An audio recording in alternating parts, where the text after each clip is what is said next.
In today's video, I am going to teach you how to remove duplicates in Airtable.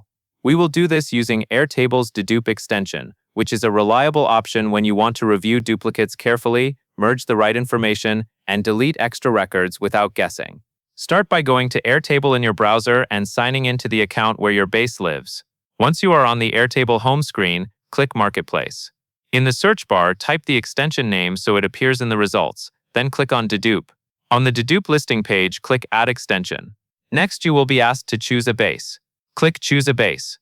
Then select the base where you want to remove duplicates. After you select it, click Add Extension again to install it into that base.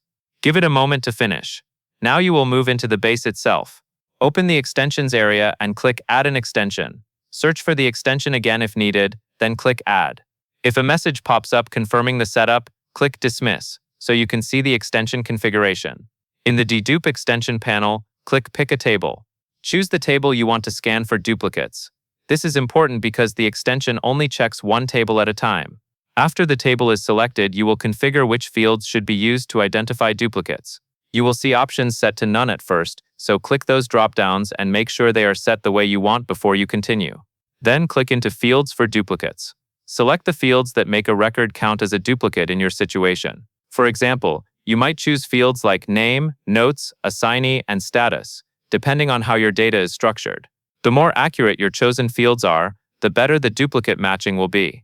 Once your fields are selected, the extension will group possible duplicates into sets. Review each set carefully, choose the primary record you want to keep, and confirm what information should be merged into it. When everything looks correct in the preview, click Merge and Delete Records to complete the cleanup. That covers everything you need to know.